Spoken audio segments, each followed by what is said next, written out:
Greetings and salutations, this is Imperator Vespasian and his trusty sidekick. Hello.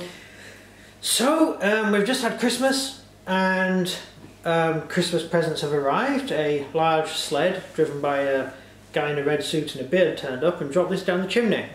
Luckily, some Coca-Cola. Yeah, luckily the fire had gone out, so it didn't set the house on fire. Anyway. It's not Krampus. Yeah, anyway, yeah. So after spending 2 years now dropping casual hints about what I'd like for Christmas, I finally got my American Civil War box set. Sorry, American War of Independence box set, the one that I always wanted. Oh no, it's not, is it? It's the Haye Sainte. Okay. So again, it's not actually what I asked for at Christmas, is it? No. No. No. Maybe next year. We'll see. Yeah, this is the Haye Sainte, the box, the battle set from Warlord games. It has in it most of the stuff you need to play the game. This is the extended version. There's two versions out there. There's the small version which has, I think, one French regiment in it and so a few dozen Allied figures. And then there's this version which has the increased amount of figures in it. Is that right? Yeah. Yeah, I think that's right. I think you get a sandpit in this one and all sorts of stuff. So we'll just go on with unboxing, really. So we'll start, it comes in two boxes. That and this. So we'll pop this one.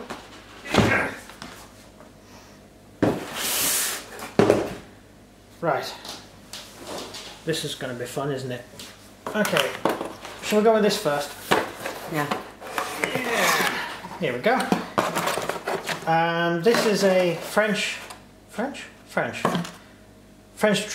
troops. They are all in winter gear, wearing great coats. The Battle of Waterloo, whenever you see it gamed, more often than not, people tend to use figures that are in their normal dress. They weren't, they were in winter dress, so all the French and the British, a lot of the British would have been wearing their overcoats because it was pouring down with rain and absolutely atrocious weather. Unless you watch the film, where it's lovely and sunny because it was filmed in Crimea in the middle of summer. So. No, the film, the beginning of it is the massive rain. Yeah, someone got a bucket of water and threw it in a puddle, made a puddle out of it and said, look, it's wet. Yeah. Yeah, it's just something annoying about whenever you see it. Sharp's Waterloo. Nice and sunny. It doesn't show how absolutely abysmal the weather was. It's actually a nice sunny day. Yeah, so that's the guys in grey coat. Yeah. We'll have to do individual videos on each regiment, won't we? Yeah, just like the rest of our stuff. Yeah, we'll do it when they've painted and assembled. Because there's so many different things in this pack, this is like a massive unboxing, and I'm not doing individual unboxings for each one because they're all in the same box. What I'll do instead is when each regiment's painted up, or each unit's painted up, I'll do a little video on that, just show you what it looks like. Then we have, next, is a blister of French engineers. These have got pickaxes and stuff. That's great for hacking your way through the defences. We're going to have difficulty laying all this stuff out, aren't we? I'll move this for now. Rather heavy. Then we have a pack of Lieutenant Wirks, von Behring, and some KGL wing sprues, right, so this has the lapels for the King's German Legion. Not lapels, what are the things on your shoulder? Epaulets? The epaulets for the KGL and officer. Next one, leave that there. This is 7th KGL 2nd Battalion. That's those guys there. And there's a guy laying down, that's awesome. Then we have another blister, all lead figures, 6 French Light Infantry Command. So they're your light infantry officers for your French line. That's for these guys in this box.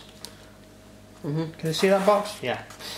Then I have Test of Honour Samurai Miniature. Oh, right. This is actually nothing to do with Napoleonics. It's a free figure I've got because I got the box set. Promotional figure. Quite nice. Maybe we could use this guy for our other game. The one we're not talking about yet. Yeah. Out of focus. 2nd Battalion. You just press that and it auto-focuses. Yep. Right. 2nd Battalion of King's German Legion. One thing I might actually mention is that most of the defenders of La Sainte were German. They were actually King's German Legion, the majority of them. So, not really a British battle. Although they were on the Allies' side, so, you know, counts. Then we have the book, which has all the illustrations. I've already actually looked at this, so I know what's in it. It has the regiments, the rules for each regiment, and all the rules, and the actual a complete set of rules in it. So you don't actually need to buy the black powder book really, because you've got all the references in this. But I'll get onto that later. Then we have a really big heavy thing. This. I see they're getting more into Warlord's getting more into the laser cut stuff now. Well, they always were though, weren't they? I think they were always quite into it, but they're getting a lot more into it now than they were before. This is La Haye Sainte, the actual farmhouse. One hand. And that's what it looks like when it's assembled. I don't think it'll look like that when I've assembled it. No, it can look worse. Yeah, it's going to have huge holes in it, smoke damage, fire damage. There's not going to be a gate for a start because there wasn't a gate. There was. No, when the British arrived, when the Germans arrived, they took the gate down and chopped it up for firewood. That's what I do. Yeah, and then when the French attacked, they went, "Oh God, we're actually going to be part of a battle here." They didn't realise they were fighting that Waterloo was going to happen. And they ended up taking the doors and stuff from the other buildings and nailing them all together over here to make a brand new gate. So they look really stupid. But at least they were warm at night because it was quite wet and rainy. Yeah. It was a surprise to the voltigeurs because there were actually voltigeurs in La Haye Sainte at the beginning who were just using it to bed down when the Germans arrived. So that might be an interesting way of starting the game. So this is La Haye Sainte. And it's got quite a lot of laser cut sections. It's going to be a big model. I'm not sure exactly how big, but it's going to be fun putting it together. That's La Haye Sainte. Next is the next box. I remember I saw this box at Triples. We very nearly bought it, didn't we? Yeah, but we couldn't get it because of me. Yeah, because of you. There's quite a few bits I couldn't get because of you. But in the box was twice the size of this because it had everything in it. But because it's gone by mail order, it's like this. So what else do we have? We have another blister with Hanoverian command. And some good more German troops in some of the coolest outfits worn at Waterloo. I'm ignoring French Hussars, they don't count because there was only one unit. Marshal Haye, who spent the entire Battle of Waterloo completely insane. He rode around on a horse, screaming at everyone constantly. Got how many horses shot from under him at Waterloo? It was 5, wasn't it? 5? Was it? Yeah. 5, 6. So I had 5 or 6 horses shot from underneath him, then stole someone else's horse and carried on riding around screaming. Not the sort of guy you want Napoleon should have chosen to be his commander. Screw shooting the horse, just shoot him. Yeah, shoot Nate, you can't. Oh yeah, even the French couldn't do it. Yeah, he was executed eventually, and they shot him, and he berated the firing squad for not being able to kill him. Sort of, what are you doing? You call yourself a Frenchman, and swore at them and stuff until eventually they did shoot him again. Couldn't kill Nate. Right, British Rocketeer, that's going to be fun. And some Nassau and French casualties. Aw, I don't want to lose any Nassaus. I like Nassaus. We paint a huge amount of Nassaus for our business. Very popular, I don't know why. People seem to buy large numbers of Nassaus. Well, you wouldn't know because you never do anything that's popular.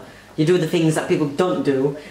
Yeah, because everyone else does them. I paint so much stuff for our business that I'd rather do stuff that I don't do. So I do sort of Chinese World War II because no one does Chinese World War II, so I do Chinese World War II. We're doing Dunkirk next. Or we've done Dunkirk actually, we just haven't shown you the videos.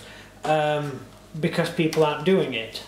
You're not seeing much of it around. People do late war. Taiping Rebellion. Who does that? Right, next one is Lindbergh Infantry. Yeah, dudes. Also, if you're doing Waterloo, if you're going to fight Waterloo, it's a 100 days campaign, so there's not really much point doing it because it was a tiny little bit of the Napoleonic Wars. You got 15 years of warfare, and people tend to do Waterloo for no real reason. If you're doing Waterloo, a lot of the Prussian units didn't wear Prussian uniform; they were actually in British uniform. So they were. You can use British soldiers for the Prussians. A large amount of the Landwehr regiments were actually in British uniform, cast off British uniform, which they dyed blue. So you can use British figures for Prussians. This is a unit of skirmishing voltigeurs with their lovely hats. I love voltigeurs, they're cool. Well, they are voltigeurs. It's a shame they're French. Then we have another unit of the 95th Rifles. The most requested Napoleonic unit we ever paint. Yeah, I remember the guy you had to do Waterloo for. He got all the colours wrong. Yeah. And then he gave you a colour book. Which were wrong. Which was the actual, yeah. We sent him a lot of stuff and he said it was wrong. And then he sent us the book that he was using as a source. And the book is one of those... It was published a long time back and it's completely inaccurate. It had the British infantry in Busby. British Guards were in Busby according to the book. No, one good thing that was good about him. Yeah. Was that we got really good, decent storage boxes. Yeah, we did. We got quite a few storage boxes from that. But, yeah, one of the British Dragoon regiments. The King, is it the King's Own Dragoons or something? I can't remember the name now. They only became that after Waterloo, and they were another regiment name before Waterloo. They changed their name to Dragoons, and before that they were Hussars. Then they became Dragoons, then they became something else, and the uniform changed each time. So that's why you get inaccuracies in a lot of descriptions of uniforms, because some people are actually going off information that is out of date even for the period. Hence people seem to think that the reason that British Dragoons had... There was a period where a lot of historians, or non-historians, armchair historians, thought British Guard had Busby, had a big bearskin hat. They were given the bearskin hat after Waterloo because they defeated the French. That's why they ended up with the hat. It was to make fun of the French, really, to show that they defeated the Guard. But and even that is slightly a slight fallacy as well. Right, then we have a unit of Nassau Infantry. Again, I love Nassaus. I like Nassaus. And we have this, which is... Oh, let's have a look. It's in a plastic bag. Alright, top of my head, they're light infantry grenadiers for the French, I would say. Or possibly voltigeurs with the home. So I would assume it's a command unit for the voltigeurs, for the light infantry. A lot of the French troops that fought at Haye Sainte weren't regular French infantry. They weren't French line infantry, they were light infantry. So they weren't the standard French infantry. They were all in blue coats, not blue and white coat, blue coats and white trousers. And a lot of the French at Waterloo should have been in blue trousers, but they didn't have enough trousers because they were freshly raised regiments, and so they wore summer trousers. So they would have been really cold. The French winter uniform is blue, so they would have worn blue trousers, but that would be only for the the already established regiments, but who cares? That's just a minutiae of stuff. Then we get lots of infantry. Is it all the same? Let's check. No, that's French. So we get another unit of French and another unit of Hanoverians. Yeah, they're French and they're Hanoverians. They're Hanoverians. You see the funny cap they have? You know, before these figures came out, I remember modifying loads of figures to do Hanoverians. And then they brought out Hanoverian sprues, so I quit doing Napoleonics. You shouted them. Yes. Because you couldn't get Hanoverians in 28mm unless you wanted to buy lead. The Pendragon, where you did something, an army, and then he brought it out. He brought it out as a range. Yeah, I converted all the figures, and then he brought it out as an actual range, and I said, no, I'm not talking to you anymore, you annoying person. That was when we did loads of 10mm stuff. We did a huge amount of 10mm stuff at one point, didn't we? Yeah, we did. Just, I had an army of 10mm. You did? We've still got some somewhere. I threw mine away. Right, lastly, we have the sand pit, the famous sand pit, which was to the edge of La Haye Sainte, and the French, for some reason, never took it. Oh no, they did take it, but only when the riflemen manning it were run out of ammo. But they left the sand pit. The French ignored the sand pit, and they brought up some cannon to shoot directly at La Haye Sainte at close range with grape shot. And the troops in the sand pit shot all the gunners. The riflemen in the sand pit just fired on the gunners until all the gunners were dead. And no Frenchman thought of sending a group of skirmishers out to clear the sand pit. No. They're stupid French. It's just absolutely dumb. And a pile of dead French. You see, they paid for it. This is their dead bodies. That's just weird. Yeah, it's a huge pile of dead Frenchmen. Their own fault. Right, so we have a flag sheet. This is the French line infantry. There we go, French line infantry. French line infantry. Here, they're the flags for them. They're the different flags and the battalion flags. For the 51st, I can't read it. I've got my glasses on, but right, we've got the 13th line, the 51st line, the 17th line, the 54th line, the 19th, 55th, 28th, and 105th. And then you have the battalion fanons as well. So that's all them. And then for the Hanoverians, are they Hanoverians? Yeah, they're Hanoverians. This is for the Hanoverians. You have a brief description of the Hanoverians, and they're all the flags. So that's quite good. Sorry, shall I lift it up? Yeah, fine. Yeah. Oh, Maltese cross. That's nice. So there we go. That's the entire box set. What do you think? It's a lot. It's a huge amount of stuff, isn't it? You take a while to build. Yeah, it's going to be a really big building project. Shall we do the same with this as we did with the submarine? For the building, yeah. Yeah. And then we'll do, as I paint up each unit, I'll do a little video on each unit, so you can't, because you can't really see what they are in the box. Not very well. You just have the writing. Yeah, so once I've based them up and painted them, you'll be able to see what they actually look like, and should be okay. Yeah. Right. So, comments. One. Waterloo. There's no real way of playing Waterloo in 28mm. You haven't got enough space for men. The battle was too big. Yeah. It was huge. And it was over several miles. We did it in 6mm. We did it in 6mm, and even then we didn't really have the room. So we did the regiments in 6mm on 60 by 60 bases, so you could fit an entire regiment on one base. Yeah. That's the only way we were able to actually play the game, and even then we didn't have enough room.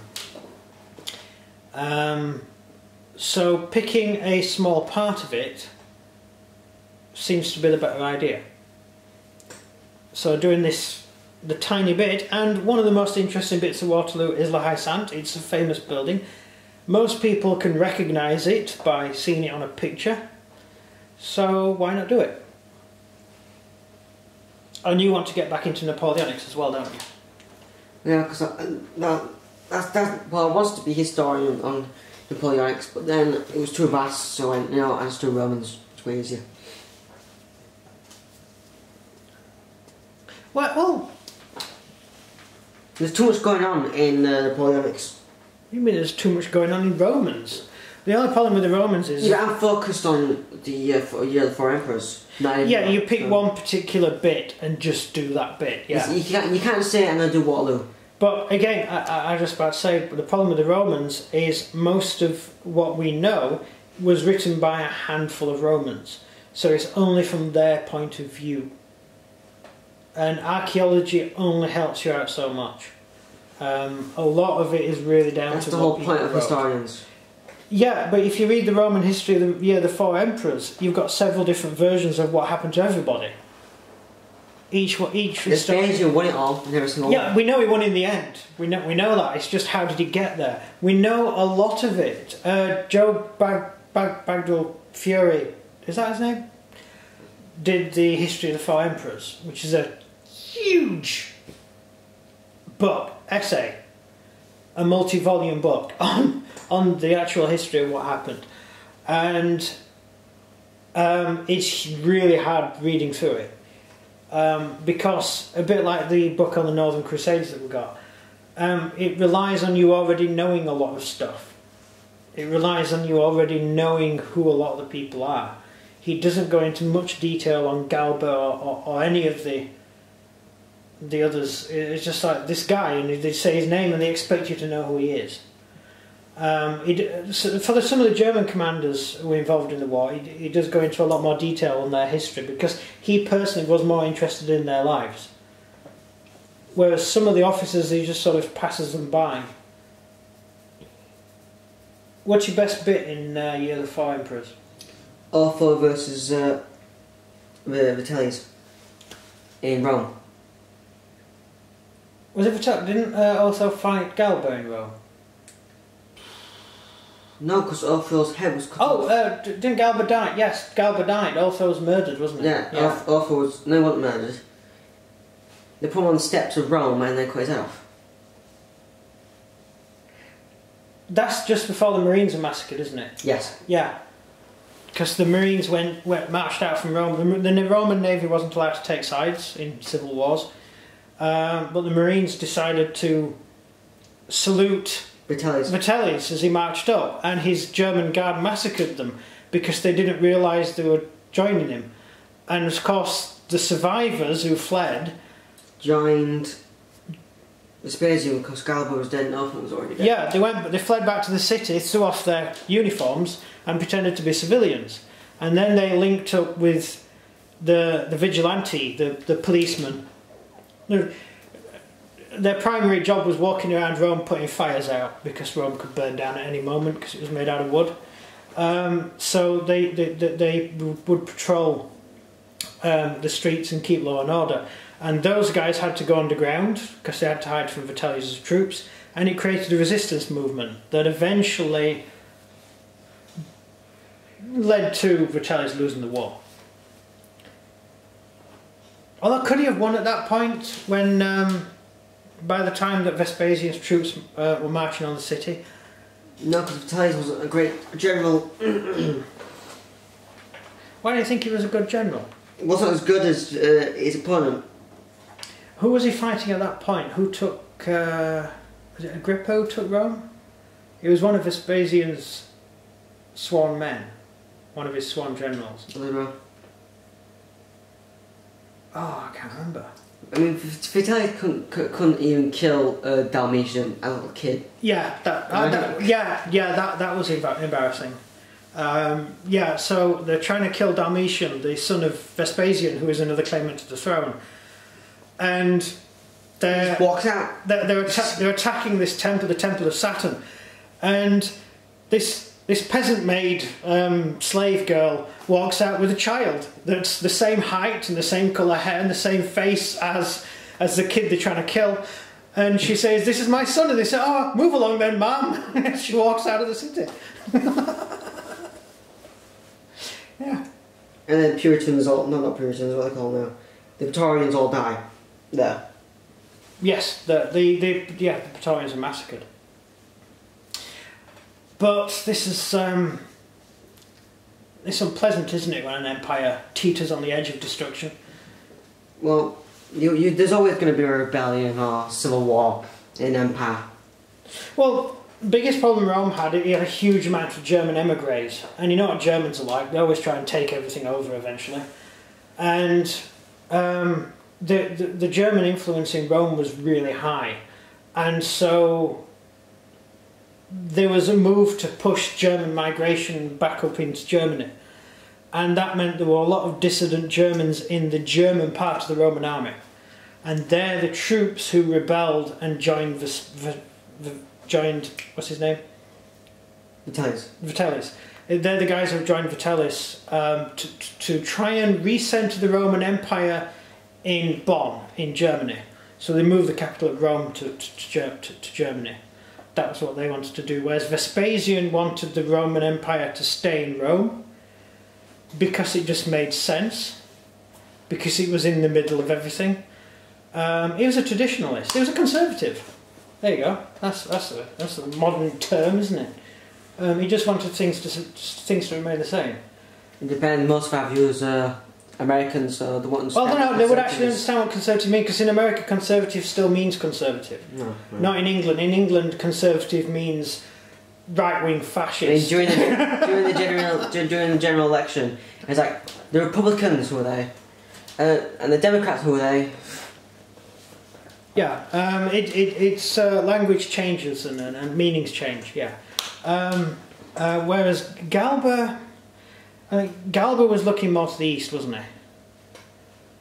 Galba was thinking about the future of his country. Yeah, and the money was in the east. It was the only thing up in Europe, Northern Europe, was, I suppose, bear pelts and stuff, and a bit of decent growing land, and that was about it.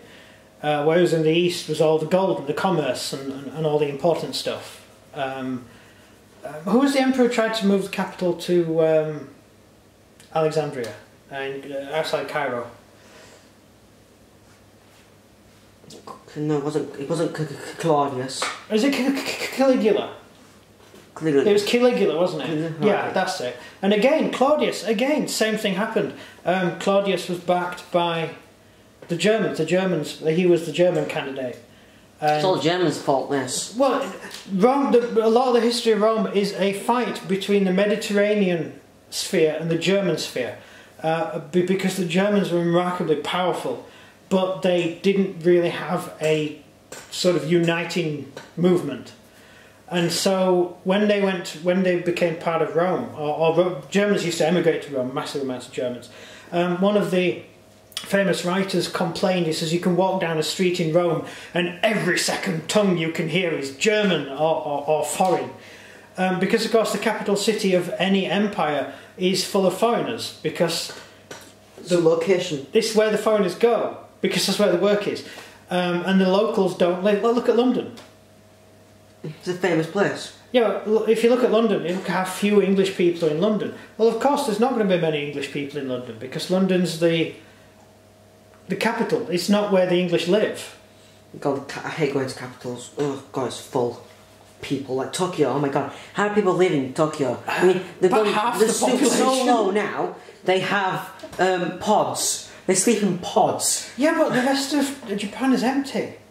There's houses that have been empty for 50, 60 years because the owners have died, and the Japanese government doesn't have any legal way of claiming empty properties.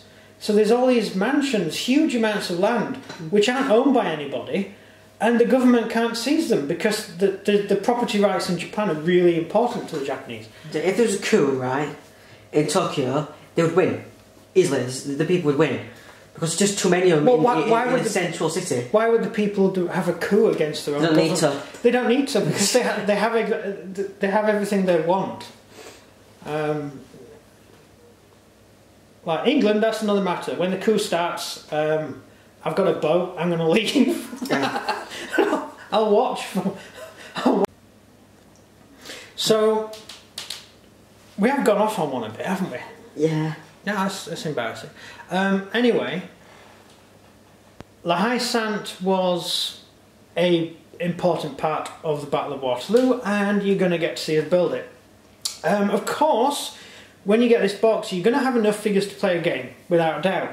However, you're going to need a little bit of extra, I think, to just flesh it out, and that will be the content of our next video. Yep. Where we will actually discuss Napoleonics and not Romans. So, there we go. Sorry about that. We do tend to waffle, don't we?